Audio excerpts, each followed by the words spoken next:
وعلیکم السلام ورحمت الله وبرکاتو. حضرت دا د فتوی اصول دي کوم خلکو چې د اسلامی بینکارۍ ماډل جوړ کړی دی. مفتی تقی صاحب هغه د اسلامی بینکارۍ دا ماډل هغه تیار کړی دی. میزان بینک دی او داسې چې کوم بینکونه دي چې په هغې کې واقعیتا د هغوی طریقه کار د اسلامي اصولو مطابق دی، خو بیا هم چې کله تاسو د هغوی نه فتوا اخلئ نو هغوی به تاسو ته دا وایي چې که د دوی طریقه کار دغه وي، دا کم طریقه کار چې وله مونږ وضع کړی دی په دې باندې چلیږي، نو بیا د دوی طریقه کار جایز دی، بیا د دوی سره انویسټمنټ دا جایز دی. بل مفتی د هغوی سره طریقه کار هغوی صرف وایي چې زمونږ دا طریقه کار دی، نو مونږ وایو که په دغې طریقه کار باندې دوی کار کوي نو دا جایز دی او ټیک دی. باقي حتمی د چا په باره کې داسې مونږ ځکه نشو ویلی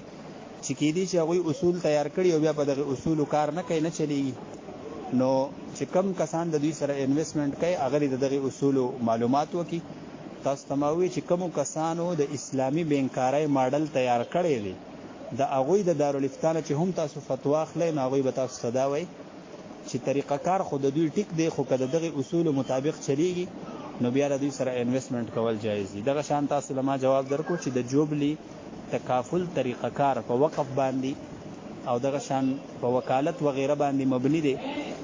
نو که دغه طریقه کار باندې دوی چلیږي نو د دوی سره انویسټمنټ کول او د دوی سره چې دی نو هغه کول جایز دي. که بالفرض موږ د هغوی نه معلومات هم وکړو، موږ د دې په خپله کورسونه کړي دي، باقاعده د دوی سره موږ جوبلي تکافل یا چې دی قطر تکافل د دوی سره موږ باقاعده کورسونه کړي دي، خو او موږ ته د دوی طریقه کار معلوم دی چې دوی طریقه کار دغه شان دی. خدا اصول او ضوابطو که دوی خیال ساتي نو بیا د دوی سره انویسټمنټ کول جایز دی، او که خیال نه ساتي نو بیا د هغې موږ ذمہوار نه یو.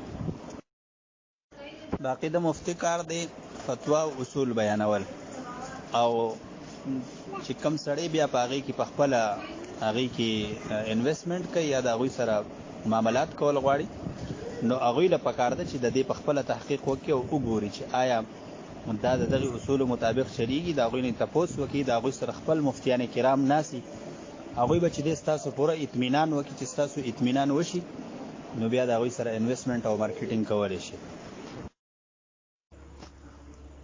وعلیکم السلام ورحمت الله وبرکاتو. په انسان باندې چې کم مصیبتونه یا څه تکلیف راځي نو دا د څو وجو نه کیدای شي، یا خدای چې دا د الله تعالی د طرف نه امتحان، الله تعالی د خپل بنده امتحان اخلي او ګوري چې زما دا بنده څنګه دی، زما شکریه ادا کوي په دې حالات کې او کنه. او بعضې وخت کې داسې کېږي چې د څه ګناه د وجې نه په انسان باندې تکلیف او مشقت راځي، نو که تاسو څه داسې جایز وجې د وجې نه سبق بریخي چې تاسو څه مجبوري وه، څه مسله وه او تاسو د دین مطابق زندگی وس تیروئ، خپل منځ او دس خیال ساتئ، نو امید دی چې انشاءالله تاسو ته به د هغې د وجې نه څه تکلیف نه رسي. البته به هر حال انسان د ګناهونو ډک دی، په خپلو ګناهونو باندې توبه استغفار کول پکار دی، او اسیم د استغفار دا فضیلت راغلی دی چې کم سړی ډېر په کثرت سره استغفار وایي نو الله تعالی هغه ته بندې لارې کولاوی، او که د هغه نه څه غلطۍ کوتاهی شوي نو هغه ورته معاف کوي. وعلیکم السلام ورحمت الله. اصل کې د دې حدیث مقصد دا دی چې بغیر د څه وجې نه د مزدور په مزدورۍ کې تاخیر نه دی کول پکار. نو که دغلته قانون دی چې د زیارت په ورځ درته خپل اجرت میلاویږي نو د هغې نه پکې زیات تاخیر نه دی پکار، په دغې وخت چې دی نو ادا کول پکار دي.